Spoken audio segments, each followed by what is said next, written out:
2-3 days నుండి కూడా social మీడియాలో హాట్ టాపిక్ మారింది విజయ్ దేవరకొండ రష్మిక మ్యారేజ్ అన్న. అంటే అక్కడికి ఎలాంటి సోషల్ మీడియా వాళ్ళని కానీ మీడియా వాళ్ళని కానీ లోపలికి అలౌ చేయలేదు. దానికి రీజన్స్ ఏమంటే దీనికి రీజన్స్ ఏంటంటే వాళ్ళిద్దరూ పెళ్లి చేసుకుంటూ ఉంటారు. ఎవరన్నా వెళ్ళి అల్లరి చేస్తారో భయం.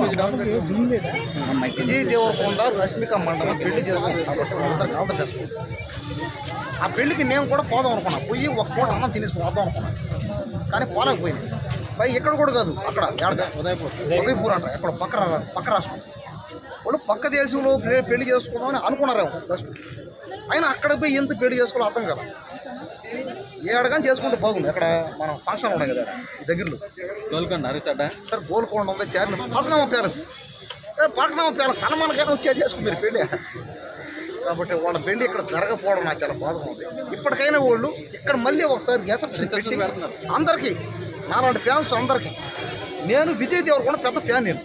నేను మీరు నమ్మతారు నమ్మరు, అర్జున్ రెడ్డి సినిమా చూసి నేను కూడా డాక్టర్ అవుదామని ట్రై చేశాను, కానీ కాలేకపోయింది. వేరే ఎందుకన్నా అంటే నాకు అర్జున్ రెడ్డి సినిమా ఎక్కేసింది మైండ్లో, నాకు అదొక మెంటల్గా అయిపోయినా అంతే. నేనే అర్జున్ రెడ్డి అని ఫిక్స్ అయిపోయింది.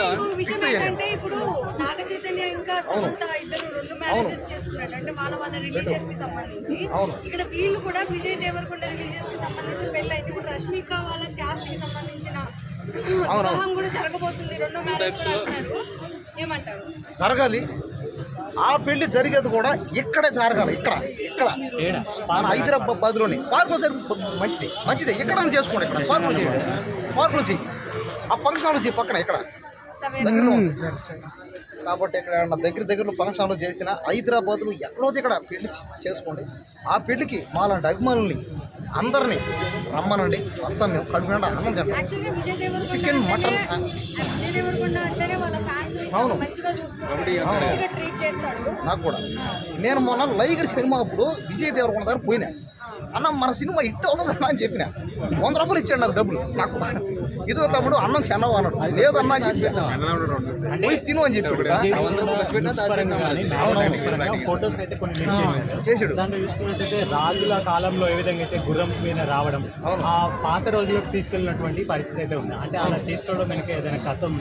అదే అలా చేసుకునేది ఏముందంటే అది షూటింగ్ అనుకున్నారు. పెళ్ళి అంటే ఏముంది, పండగ, 100 ఏళ్ళ పండగ పెళ్ళి అంటే. 1000 అబద్ధాలు అన్నా సరే ఒక పెళ్లి చేయండి అన్నారు. ఎందుకు చెప్పండి? పెళ్లి చేసుకుంటే జీవితం సెట్ అవుతుంది, బాగుపడతాడు. ఎవడైనా పెళ్లి చేసుకుంటే ఒక దారి వచ్చేస్తాడు అన్నమాట. ఒక ఇంటి వాడయ్యాడు అంటాడు. ఈరోజు విజయ్ దేవరకొండ ఒక ఇంటి వాడయ్యాడు. అతనికి ఆల్రెడీ ఇల్లు, కానీ ఒక ఇంటి వాడయ్యాడని దేనికంటాం?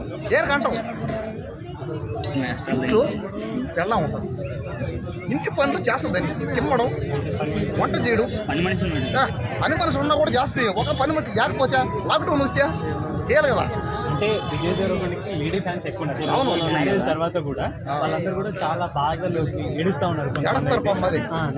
ఏమి బాధపడద్దండి. నన్నే మీరు విజయ్ దేవరకొండ అనుకోండి, ఎందుకంటే నేను విజయ్ దేవరకొండ ఫ్యాన్. చుట్టూ పెంచుతా. అమ్మాయిలందరూ నాకు ఫ్యాన్స్ అయిపోండి. అందరూ వచ్చి నాకు ప్రపోజ్ చేయండి, నేను ఏదో ఒక అమ్మాయిని పెళ్లి చేసుకుంటా. నేనున్నా మీకు. ఎవరైనా బాగా ఏడ్చే అమ్మాయి, బాధపడే అమ్మాయి అంటే చూపించండి, నేనే చేసుకుంటాను. ఎవరైనా ఏడ్చినా ఎక్కువ శాతం ఎవరన్నా నాలాగా ఎవరైనా అమ్మాయి ఓవర్ యాక్షన్ చేశారనుకో, ఓవర్గా మాట్లాడడం, ఓవర్ యాక్షన్ చేయడం నేను చేస్తాను కదా. నాలాగా చేస్తే ఆ అమ్మాయి తోడుదండి, నేనే పెళ్లి చేసుకుంటాను. విజయ్ దేవరకొండని నాలో చూసుకోమని చెప్పు అమ్మాయి. విజయ్ దేవరకొండ నాది ఒకటే ఫేస్ ఇదే కట్టం కదా. విజయ్ దేవరకొండ కట్టం ఇదే చేయదు. చేతులు ఇగో రెండు. విజయ్ దేవరకొండకైనా నాకైనా అయ్యే కళ్ళు, అయ్యే చేతులు, అయ్యే ముక్కు, అయ్యే నోరు, అన్ని సేమ్ యాస్ తీసుకుంటాయి. కానీ కాస్త హైట్ తక్కువ ఉంటుంది. మనమేం చేద్దాం దాని హైట్కి? దేవుడు ఇస్తాడు కలర్. కాబట్టి విజయ్ దేవరకొండ కోసం ఎవరన్నా చచ్చిపోయే అమ్మాయిలందరూ అక్కడ